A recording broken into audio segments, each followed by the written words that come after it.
there would be months and months without any kind of communication. You know, it would be long stretches without talking. It would be definitely without seeing each other. Constant worry, constant stress, constant you know, just worrying about the unknown. You know, for them, not knowing how I was doing, where I was, sleeping, if I was even alive anymore. Hey, what is happening, my people? Happy Friday to you all. Thank you for tuning into my channel once again. My name is Buddy Steele, and this is Plug Talk. I'm joined by my roommate, Tony. Yesterday, we had quite a touching discussion. We went in depth on his time as a homeless person living on the streets of Seattle and his perspective on the homeless crisis as a whole. We covered some pretty heavy topics here, but I think it can do nothing but benefit society to hear more stories about people that have lived through a condition such as that. So, before we get started, please hit that like button, guys, and support the boy. Please subscribe to my channel if you haven't already. I post content every Monday, Wednesday, and Friday. That means that it is now time to plug in. Let's get it!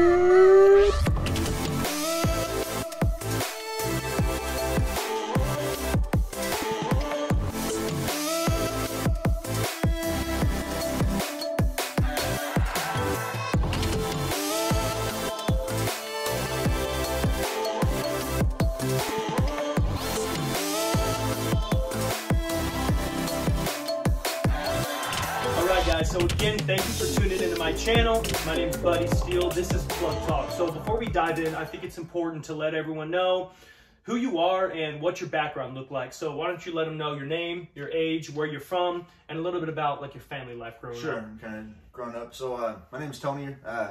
Age is 28 years old, from Greater Seattle area. I have one older sister, one younger brother, a couple stepbrothers. My dad and mom split up when I was 5 years old, and now they live on the east side of Washington State. My mom and my dad lives down in Arizona. So, but a pretty good childhood, positive childhood. Yeah, yeah, for the most part, normal, except for parents breaking up. When I was 5. But I mean, I think that's pretty normal. Yeah, anymore, nowadays. Definitely. Right. Okay. Well, Tony. So before we get into it, I think it's important to acknowledge how tough it is to be vulnerable. You're going to be talking about a lot of stuff that you're not proud of, I'm sure. Having a checkered past and then having to share it with others, some people aren't going to be able to relate to it. That makes it difficult, but I want to commend you on being vulnerable and telling your story. I think it's really important. For sure. I think it's really important. Thank you for the opportunity. Yeah. So, I mean, how long were you homeless for, and was it in the Seattle area? Yeah, for the most part, it's been up and down Seattle, or I guess neighborhoods to the north or south. But for the most part, it's been over a span of about 5 or 6 years. Man, yeah. That's a long time. Yeah, it is. So, I know this is kind of a broad, vague question, but I'm sure you've thought about it. So what do you think led you down the path to the ultimate point of homelessness? Wow. I mean, realistically, there's always the main factors: losing your job, losing support from spouse or family, whatever. But for me, mainly the primary catalyst, I guess, was drug addiction, and kind of how my life spiraled out of control due to that. So it wasn't something where I went from having my own apartment and job one day to being homeless the next. It was a process that took place over a couple months to a year. So the drugs, it was just overpowering you? Completely. Really? Yeah. Okay. So, I mean, what does the day-to-day look like for someone that is homeless? You have to, you got to think about it like this. You don't have a place to store food. For the most part, you can always, figure out ways, but you got to be pretty much day to day on any kind of sustenance or, nourishment.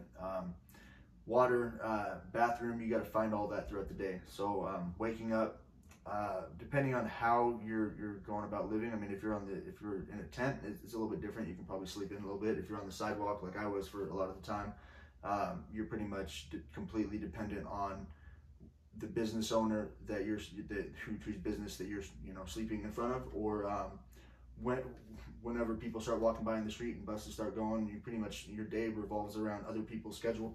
Right. You have nothing. You have no control over your environment.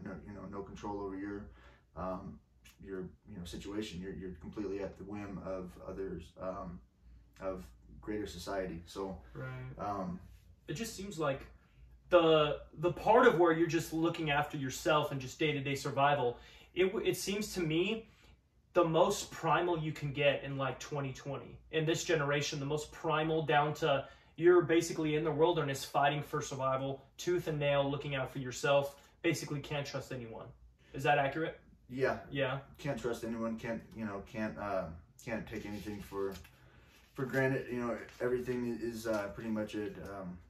You got to figure it out for that day, and if it doesn't work out, then you're toast. You're out of luck. Yeah. Right. Yep. Man.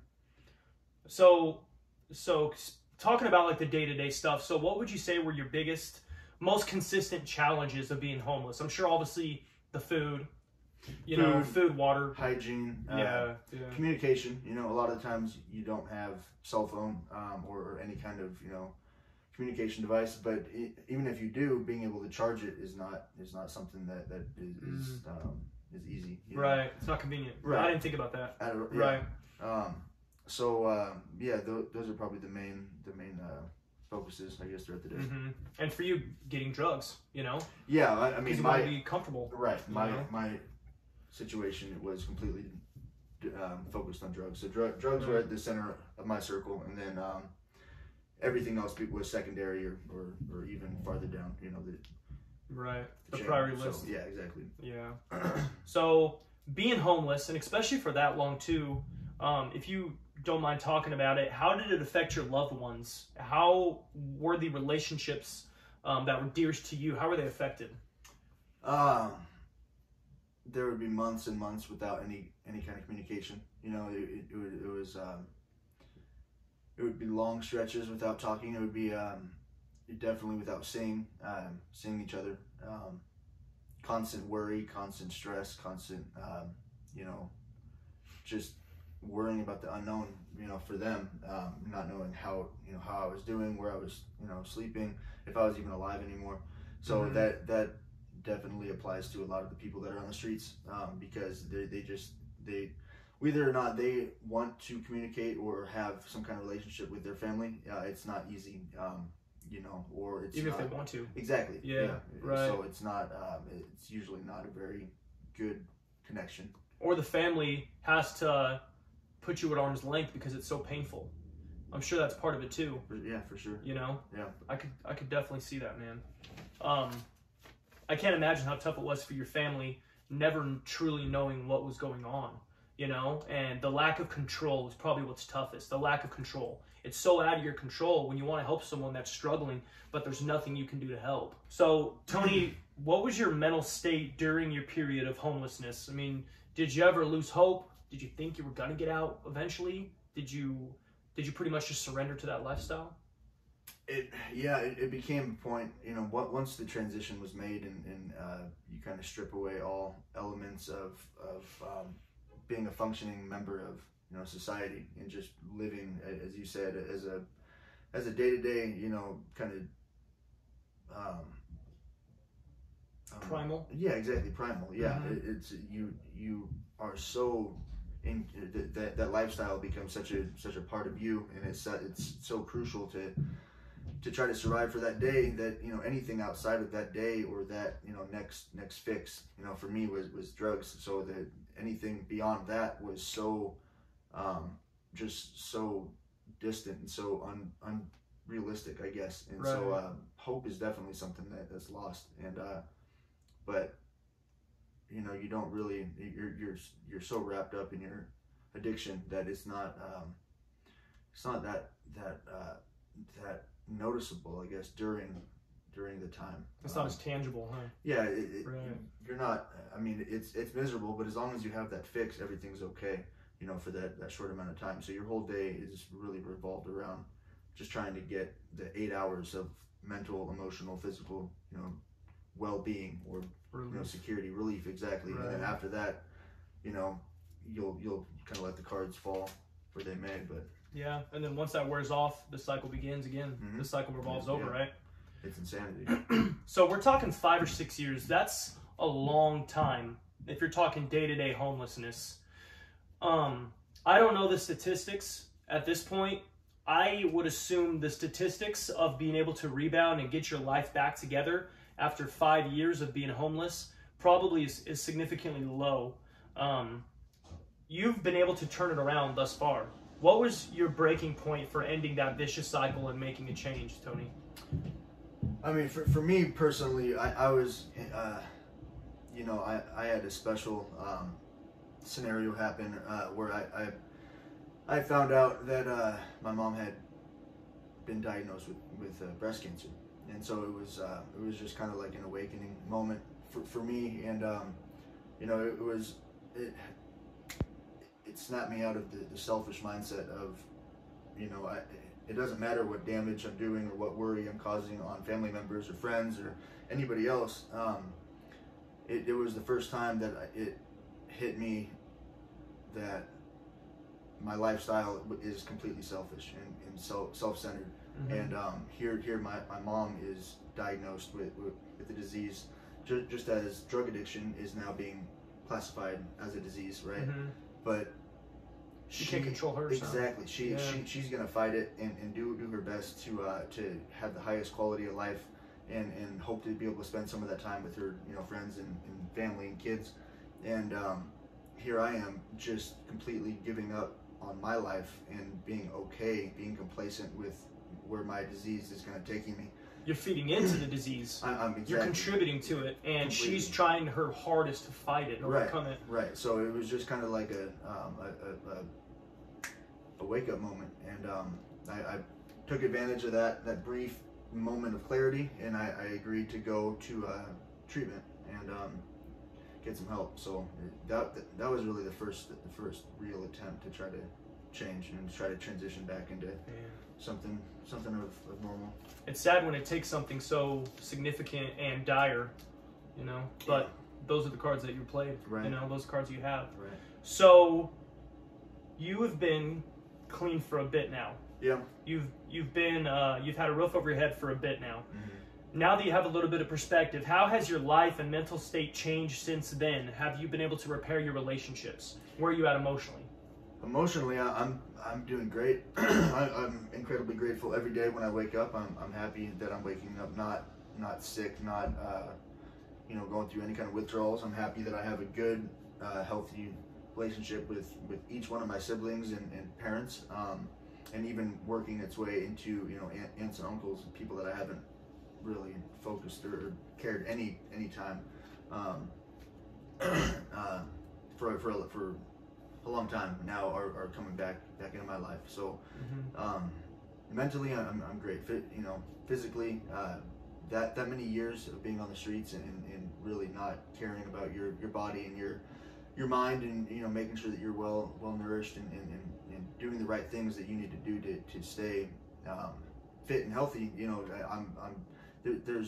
it's not an instant. You know, you don't just flip. You know, it takes a while. But the fact that I'm starting back on that track is pretty cool. Yeah, it feels good. And it seems like every step you make, you're getting more motivated because you're accomplishing more. Exactly. And there was a time when you probably weren't even sure you could do anything, you know? Yeah, no, you know? The hopelessness that you had kind of touched on at the start was definitely completely consuming. It was heavy. It was very heavy. And to be able to get little bits and pieces checked off and kind of start seeing progress being made on a day-by-day basis, you know, just little things, you know, things that goals, small, you know, personal accomplishments, or just you know, another day off the sober calendar, you know. Right. Those all start adding up and start reinforcing your confidence and your belief in yourself, and everything kind of clicks from there, I guess. That's cool, man. Things start looking up. Yeah, that's really cool, and it's cool to watch too. So we're gonna flip it a little bit here. So what do you think the common stereotype of homeless people is, and how accurate is that stereotype? Common stereotype. I would probably say lazy, selfish, drug user, thief, untrustworthy, bad person, could find a job if they wanted to, could get out of that situation if they wanted to, Yeah, just not a safe person to be around. I think those are probably the primary titles or thoughts that people have. I would agree with that. Those definitely the characteristics I would say. How accurate do you think those are, or do you think those are just too? Do you think they're too? It's not that simple. It's not that. There's always more context to it. Every situation is different. Every situation is different.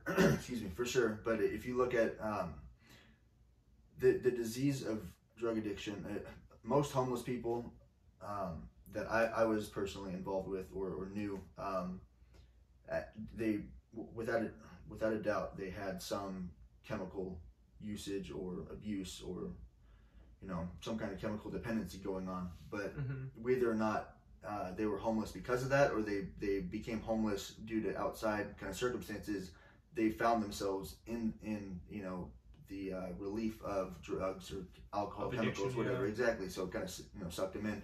So it's not one way or the other. Each person's I guess situation is different. But there's a lot of really good people out there. People that are selfless. I've actually found personally that the less belongings or the less wealth that people have, the more generous they are.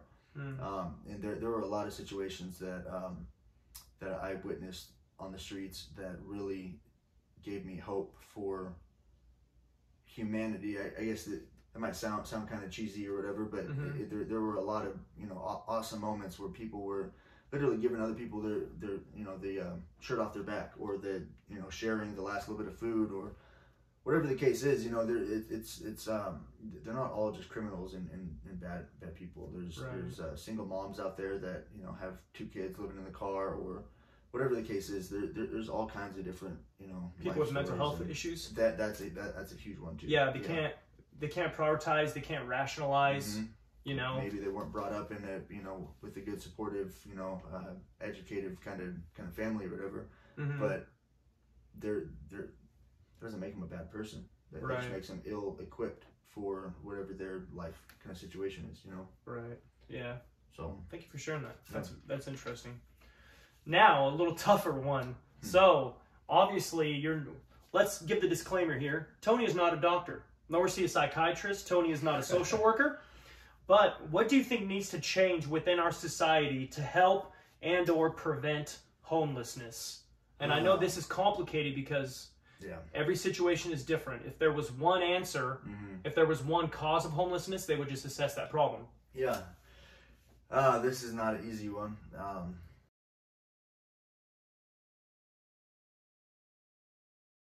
Just more compassion, showing people more compassion, understanding that there was a reason why. It's not just that they're homeless; they're homeless because they had an addiction. Yeah, but or it's homeless because of mental state. Can get confused and misapplied in the sense that people. A lot of the times when I was making money, I was either asking or begging or flying a sign, whatever, panhandling, and people driving by and feeling compassionate or feeling empathetical, giving somebody $5 because they think that's helping them. Is that truly helping them, or is it further entrenching that person's situation in But I still give them money, like change and stuff. But I do it because you can't legislate someone's morals. I cannot control what you're going to do with it. It's just my act of wanting to help you and just trusting that I'm giving you the opportunity to help yourself. Sure. So obviously, he's going back in time here, and I'm kind of sifting through his brain on his past as a homeless person. So Tony, when you think about your time as a homeless person, as a transient, what emotions come to you when thinking about that time of your life right now? What emotions? Yeah. Is there guilt? Is there disbelief? Depression, frustration, because you're stuck in this vicious cycle. Loneliness. Envy a little bit. I guess it'd be, watching everybody else go about their day, seemingly happy, seemingly, free of the chains that some of us have kind of found ourselves in, as far as being addicted to a substance, or to being so far down in whatever hole that we've dug for ourselves that it seems hopeless to even try to get out. So it's you kind of look up with envy and kind of jealousy that these people seem to have not fallen off into the path that we have. They might not have. They might have an easier path. It might be just that much easier. You know, Yeah. it might not even be their fault. Right. You know, they might not have the addiction gene, or they might have had a better upbringing. Who knows? Sure. You know. But I would say those are probably the most prominent emotions that I can think of. And when you look back on your addiction and your time as a homeless person, what do you think now? Like looking back on it, like almost looking at it like in a fishbowl, and you look back on that person. Are you guilty about it? Are you shameful about it? Or are you proud? Shameful. Frustrated. Frustrated that, you know, you don't ask for help sooner. Yeah, but also grateful that in my personal situation, my higher power was very patient with me and provided an immense amount of opportunities to kind of get out of that. And I was incredibly stubborn and prideful and refused to accept those, or to even to realize that there was a light at the end of the tunnel, right?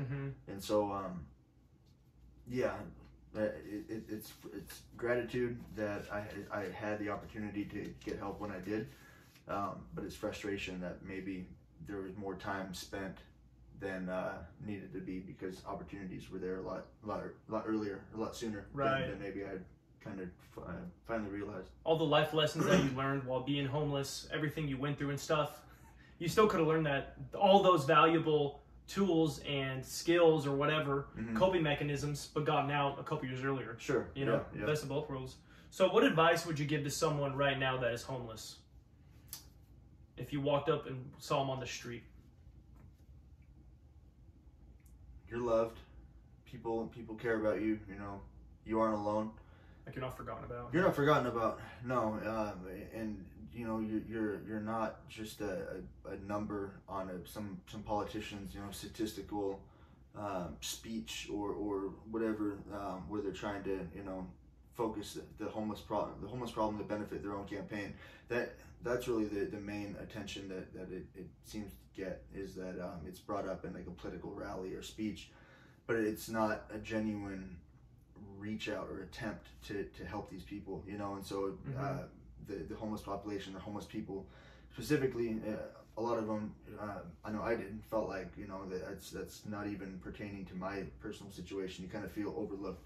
So, and then also, if you're standing out there with a sign asking for spare change, and you see people coming out of stores and just spent $200, and they won't even, you know, it's not that people don't give money every time, because that's not realistic to expect, but just to smile at somebody, wave, you know, make sure that they feel like they're alive and like significant, and exactly, they're visible. They're not just a piece of trash. It's a human being that's going through a situation that's incredibly tough, incredibly difficult, and hard for anybody to really comprehend unless they've been there themselves. And I've heard you say, I think it's important, you said this and I remember this, while panhandling and asking for money on the side of the street isn't the most noble profession, it is better than breaking into someone's house, breaking into someone's car, asking for help. Even if it's less dignified, it's always better than stealing and taking from someone else. So I think that should always be remembered. That person could much easier go into Walmart and just grab something and walk out. People do it every day. Yeah. A lot of people use that as an excuse to, you know, oh, I'm homeless. I have nothing to you know, I've already lost it all. So what's it gonna hurt if I go get caught breaking into somebody's car or house, whatever? The people that are still there trying to be somewhat ethical and uphold some kind of moral belief or standard, and simply ask for help. For one, it takes a lot of. You have to be an incredibly humble person, or be humbled to be asking for change like that. Be that person. Yeah. It's not an easy thing to do. So right, it's not enjoyable. It's not enjoyable. It's not like you're just skating off life and taking the easy way out. It doesn't feel like that at all. No. You know, you'd rather be working on that kind of stuff. Tony, what moments in that time or lessons that you learned are you going to take with you in life? How and why are those things valuable to you? Things you learned on the streets. Things I learned on the streets. How really valuable. I mean, I would say you learn patience. You learn patience. You learn gratitude. You don't take. You learn to be appreciative of what you have, and realize that a lot of our society and culture is based on excess, or you know, having more than we actually need. I definitely learned gratitude. I learned patience, and humility, for sure. I was a very stubborn and prideful person. I think a lot of people have that just kind of by default growing up with our, you know, with our culture and kind of the way things work. So it takes losing it all and being underneath everybody else to kind of realize that you're not all that you kind of make yourself out to be. So right, you're humility, not great, you know, gratitude and patience. Yeah, sure. It doesn't discriminate, huh? You're not immune. You're not immune to it. Not at all. So now today, sober, roof over your head, mending relationships that have been, ripped. They've been distant for a long time. What are you thankful for today? Everything. My life, waking up every day with a roof over my head, like you said, in a warm bed,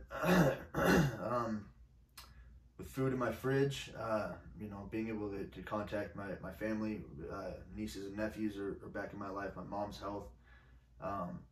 Happy to have clothes in my closet. I'm happy to have a shower I can access every day. You know, just all the little things. I'm happy to. I'm just happy to be alive, man. You know, there's a lot of people out there. Once you get to that point, it's not likely, or just like you were saying at the start, the statistics are not in favor of. They're actually incredibly low of people ever rebounding from that stage of kind of hopelessness and lost. You know, and you were well aware of that, and you turned it around. Yeah. Yeah. You know, with a lot of help. Yeah. For sure. But, yeah, and that's what it takes. You know, it always takes help. You know. Yeah. Always. Man, I really appreciate that, dude. Grateful to be drug free too. I must say that. Waking up sober every day is a really good feeling, and knowing that there's something more to life than that next fix, the next high, the next chemical. You know, there's a missing piece of everybody that is either chosen to be filled with a chemical or drug, alcohol, whatever, or you can find other ways to kind of fill that. And I think a lot of drug addiction is the simple,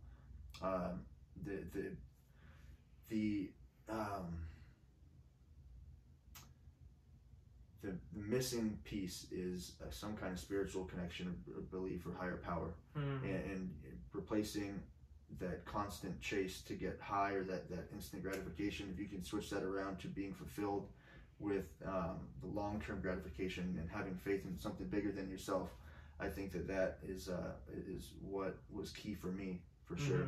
And I believe that a lot of other people could be helped with that mindset too. So it's people that are just satisfying their pleasure centers in the wrong way. It's how they're allocating satisfying that pleasure center, and you can find it in ways that are positive and that benefit others and that contribute to growth in your own life. Service work or working paying out, forward. You know, exactly, getting a natural endorphin rush. Yeah, exactly. Yeah, there's other ways, you know, than just the. That's cool, man. Yeah. Well, hey, bro, that's all I got. Right on. Is there anything else you need to say? No, you know, I'm just grateful to be sober and to be not homeless anymore, and I appreciate you guys listening to our channel, or to his channel, and this interview, and wish you guys the best. Thank you. Cool.